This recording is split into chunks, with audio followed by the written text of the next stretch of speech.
Alright, so we're watching a video called How Good Was Kareem Actually? Now, I obviously, if you know anything about me, I think very highly of Kareem. But I'm actually curious, what is going to be said on this video. And I think it's a good way to talk about these players is to react to their videos just because people like to see reactions. And so I'm excited, and obviously, if I disagree with some of his points, I'm going to let it be known. And if I agree with them, I'm going to, let it be known. And also, if he doesn't say certain things that he probably should mention, I'm going to mention them. That being said, make sure you like and subscribe. Help me hit 500 subs. I would really appreciate it. Thank you very much. Let's continue. Julius Erving and Isaiah Thomas recently said that Kareem Abdul Jabbar is the best NBA player ever, and not Michael Jordan or LeBron James. Many people agree with them. Well, the funny thing is, has arguably the greatest resume in NBA history, and second, maybe ever. Here's a retrospect of Kareem's storied career, where we'll try to answer: is he really the basketball GOAT? Ooh, nice intro. Kareem Abdul Jabbar was born as Lou Alcindor in 1947 which is a dope name, by the way. Kid Lou Alcindor in music, but basketball became a logical choice. But Kareem is a great name. The tallest kid of his generation. At the age of 13, Alcindor was already dunking, which turned him into a known guy. Yeah, 7'2", you are pretty tall. He enrolled at Power Memorial High School and led his teams to 95 wins in 101 games and 3 state championships. At that point, he became a star on the national level. Just catching the ball and dunking it with these. Then he opted to go to UCLA and play under coach John Wooden, where he continued to dominate. That's a beautiful shot. Alcindor broke numerous records and won the NCAA title in each of his 3 playing seasons with UCLA, with 2 National Player of the Year awards. Wait, only 2? Only 2? Wow. Out of 90 games with Alcindor in the lineup. And to date, he is the only athlete to be named the NCAA tournament's most outstanding player 3 times. When the 1969 draft arrived, 2 franchises that were in the 2021 NBA Finals were in contention for the top pick. The Suns and the Bucks. Finals, the Bucks triumphed over the Suns, winning the first pick due to a lucky toss of the coin, and then selected Alcindor first overall. However, the NBA wasn't the only option for a player like Lou Alcindor. The Harlem Globetrotters offered him $1 million to sign with them, and he was also drafted by the New York Nets in the ABA League, who offered him twice as much money as the Bucks. But Alcindor opted for the NBA. Dominance from the start. My goodness, that's a lot of money even today for me. You know what I mean? Obviously, compared to NBA money, that's not that much. But it's so funny how they literally won Kareem on a coin flip. That is insane. Like, what? When he came to the pros, Alcindor was listed at 7'2" and weighed a lean 225 pounds. Far less than other centers. Up to that point, big guys could dominate the game. He was probably a little bigger than that. Alcindor, maybe slightly bigger. Due to unprecedented agility and coordination. His nimble footwork resulted from a strict training regimen and hours of work in the post. And natural gift. Skyhook, a shot he could perform ambidextrously. Alcindor was borderline unstoppable. Kareem started practicing the hook shot when he was in 5th grade because he often played with older and much stronger kids, and it was the only shot he could always get off. In college, which is hilarious. Dunk because the NCAA prohibited dunking from 1967 until 1976, forcing Kareem to use the hook shot. That's insane. When he got to the NBA, Kareem was finally allowed to dunk, but his hook shot was now so polished that he didn't even need to score. Almost an 8. Weird how circumstances might not be favorable for you for the moment, but in the long run, they're always helpful. So, because with that skyhook, it made him a better player. That's the truth. He didn't need it to be great, but man, it made him greater. 8-foot wingspan on top of his. Wait, how much? Polished that he didn't even need to dunk to score. With almost an 8-foot wingspan. All right, hold on. Come on, man. If I remember correctly, it was 7'5", his wingspan. That's not almost 8 feet. That's, Wemby has an 8-foot wingspan. Wilt had a 7'10" or 7'9.5" wingspan. You know what I mean? But, I get it. He had long arms, but not 8 feet.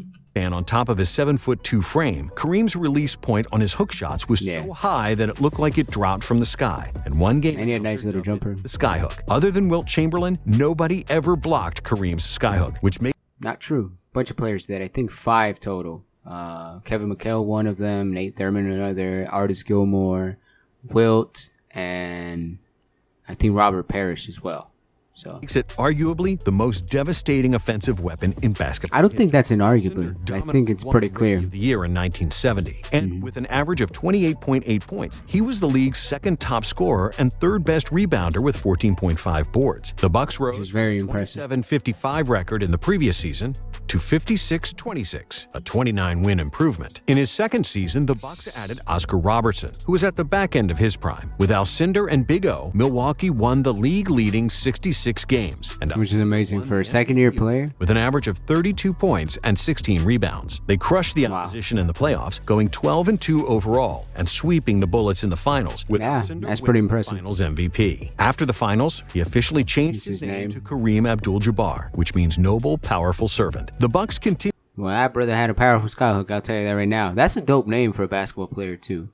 But it's just, I think it's, shout out to Kareem for getting Oscar a ring, or helping Oscar get a ring, I guess, in that sense. But, man, it's so impressive how weird, like, things find out. Like, second year, they win 66 games. This first year, they win 50-something.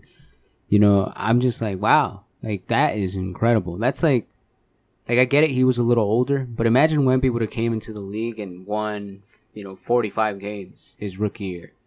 And made the playoffs and competed properly. Right, and then the next year, which would be this season, he won the MVP and the championship.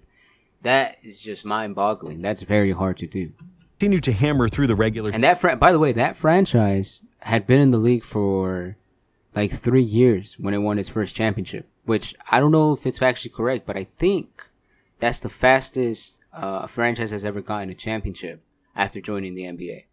Season in the I believe that's correct. Seasons, clinching the number one seed, excluding the original franchises, obviously. More regular season MVPs. However, they only reached the finals once more. 74, which great lost finals. to the Celtics in 7 games. He played amazing. Robertson retired after that, and Kareem missed 17 games of the 1975 season due to a scratched cornea. After which he was forced to wear goggles in games, which became his trademark look. Without Big O, and with Kareem missing games, the Bucks found that is true. Wow, that's hilarious. They would soon be without a star. Kareem was never quite happy in Milwaukee, and due to the lack of people who shared his religious and cultural beliefs, he demanded a trade, either to his hometown Knicks or the LA Lakers. Dang, the Knicks taking another L. Man, I'm be honest, I like the Knicks. Like their history is pretty interesting, but they've been on the wrong side of history a lot of times. Like a lot of times. It's kind of crazy to be honest with you, but Lakers won the Jabbar sweepstakes, which meant that Kareem was going back to Cali. Early struggles in LA. Kareem helped the Lakers win 10 games actually the year before, but which is a lot of games, by the way. Playoffs. However, it was good enough for him to win another league MVP. Pretty unique. Monstrous stat. Only time someone ever won an MVP without making the playoffs. 5 assists. But I think he would have made the playoffs, but the way the standings worked at that time, he was like not high enough in his division, so he was excluded out of the playoffs. But if it was like the best seeds in the conference, he would have made the playoffs. It's a bit of a mess, but that's just the way they would do it back then.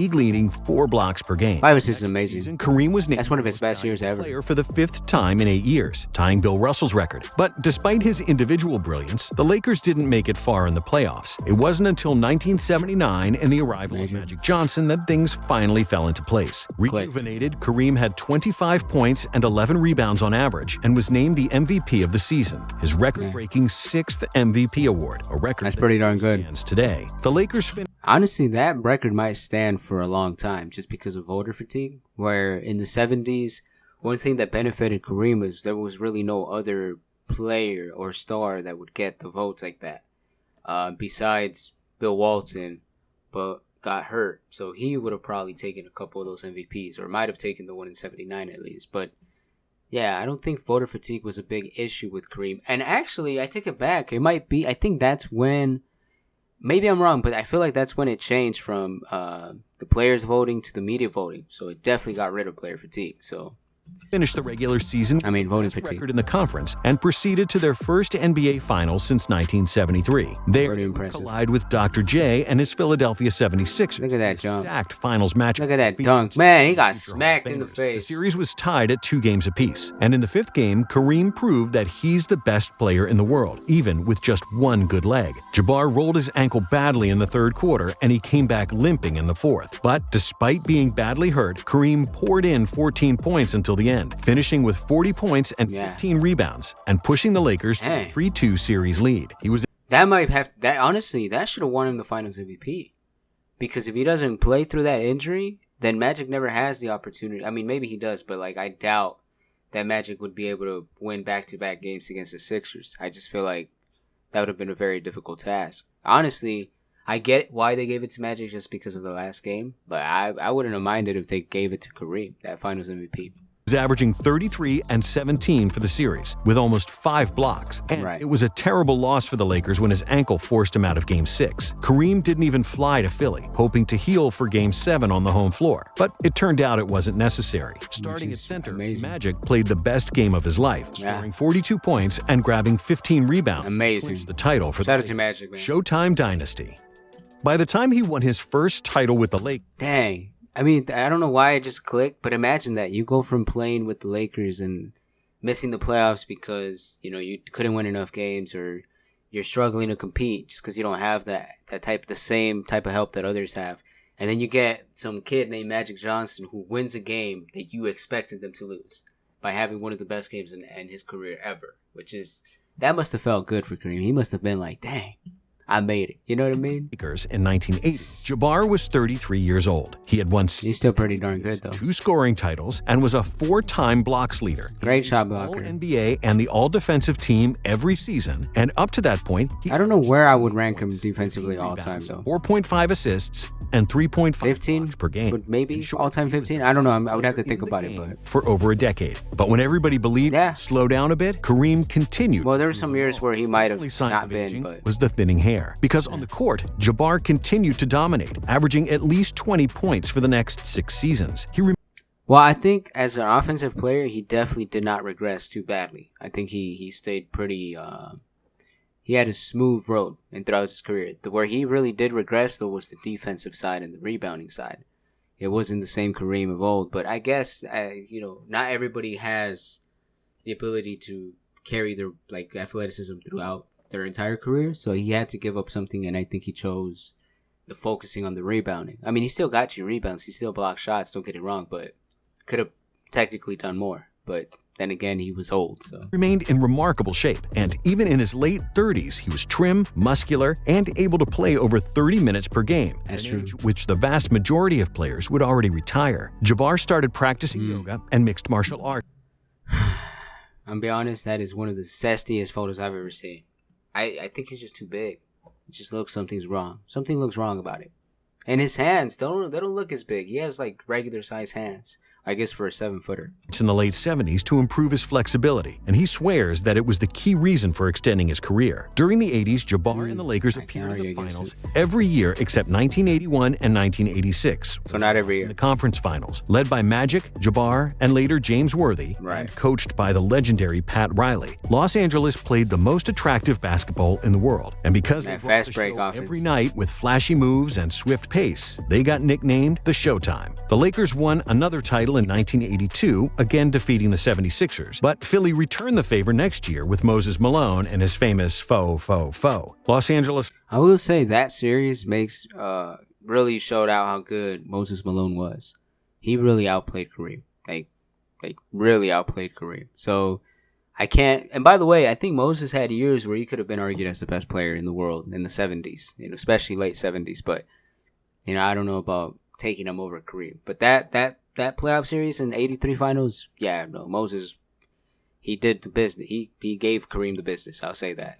Lost in the finals in 1984, too, this time against the Celtics in 7 games. In 1985, the Lakers played Boston in the finals once more, and they lost Game 1 with the score of 148-114. And that game will forever be remembered as the Memorial Day Massacre. The Lakers got humiliated, and it seemed like they couldn't win another title with Jabbar, who was 38 at the time, and played poorly in Game 1. But just when everybody wrote him off, Kareem played the best basketball one 38-year-old ever played. The man who was considered to be chopped liver at 38 is crazy. Run the floor like a 20. That's a beautiful fade. And dominated with 30 points, 17 rebounds, 8 assists, and 3 blocks. That's amazing. It was probably Kareem's best game wearing purple and gold. The Lakers would win the game. I don't know about that, but that was a great game. Managed to close out the Celtics in 6. Kareem averaged 25, 9, and 5 for the series and was deservedly named the Finals MVP. That's amazing. 14 years after winning the Finals MVP with the Bucks, he's still the oldest player with that accomplishment. Wait, how many? Does he only have 2? Or does he have 3 Finals MVPs? I think he might own. I think he has 3 actually. I think I might be wrong, but I think he has 3. I think he had that one. Yeah, no, I think he definitely has 3. The Lakers made the finals in each of Kareem's last 3 seasons. In 1987, they defeated the Celtics, and the 40-year-old Kareem was still highly productive, averaging 22 points and 7 rebounds. Jabbar won his 6th title 40-year-old, that's pretty darn against good. the Pistons, who then avenged that loss in the 89 finals. Father Time then finally caught up with Kareem, who was 42 years old at the time of his retirement. Legacy. Wait, before we continue, he retired in 89.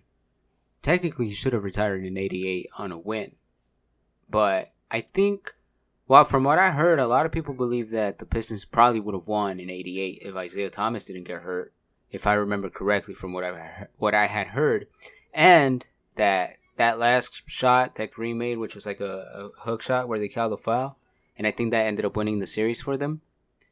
I heard that should have not been a call. You know what I mean? So I think the Pistons were very close to beating them. But maybe I'm wrong. I don't know. I guess someone could fact check me on that. When Kareem Abdul Jabbar left the game in 1989, no NBA player had ever scored more points, blocked more shots, won more Most Valuable Player awards, played in more All-Star games, or logged more seasons. Only Bill Russell and his teammates on the 1960s Celtics had won more on a team level, but nobody accomplished more than him individually. That was true in 1989 when he... No, yes and no. I guess like individually, like what exactly are we counting? You know, but there are some players that definitely have a case, but it's very few. Maybe a couple, maybe 2, maybe 3. Even now, maybe 2 or 3. Maybe. Retired and is still true now. Yes, Jordan has won more scoring titles and more final MVPs, and yes, LeBron has broken a few records of his own. But even with all of their trophies and accolades, Kareem is still the most successful player ever. He won a championship every year. Besides Bill Russell, and every technically. Year well, I think Bill and Kareem definitely have the most successful careers because I think both of them won all 3 years in college that they were eligible, and they both won. Well, Kareem won 6, Bill Russell won 11. They both won a lot of MVPs. So I think it's really between them two, but I understand why people say Kareem, though. Plus 6 more in the NBA. He's still the all-time scoring leader with over 38,380 Not anymore, points. unfortunately. If the NBA counted blocked shots in the first 4 seasons of his career, he would still be the all-time leader in blocks as well. When Kareem... Yeah, technically, yeah, that's true. But if they counted those first 4 years, I wouldn't be surprised if Will, was on that list. But he definitely would have been top 1. Same thing with Bill Russell. So there's a couple things that throw it off. But I agree that it's very impressive. Like, his resume is pretty amazing. Even if you try to trash it, you can't deny it. You're just like, wow. And he has a good mustache right there, too. Shout out for that. He was better than Jordan. He said this: historically speaking, I'm underrated. I'm not better than Jordan, but I was at least as effective as Kareem. That's the way to answer that question. With 56% career shooting from the field and super effective on both ends of the court, even at the age of 40. He was also a natural leader and one of the most prominent activists for human rights in NBA history. Kareem was consistently great for 30 years. On and off the court, and that's why his name has to be mentioned in every GOAT conversation. Well, I agree that his name should be discussed in the GOAT conversation. I don't think his off-the-court stuff matters in that case, but it's pretty amazing. Obviously, I do think his career is properly rated, but most people know how good he really was. I think it's kind of insane to really think that there's somebody better than him. And that's the hard part about basketball, where I understand why people would have him as the greatest player of all time, but I also understand why people would have somebody else and say, hey, this person's better or that person's better. Like, I completely get it. That being said, I personally rank him number 3 above, someone that I'm not going to mention because I know the comments are going to be very upset if I do. But, yeah, no, I think he's the second best center ever. I will say that. But, yeah, no, I definitely think he and I guess I was just double back on this, but I think he's underrated as an individual player. I think part of the reason he's ranked so highly is because of his career.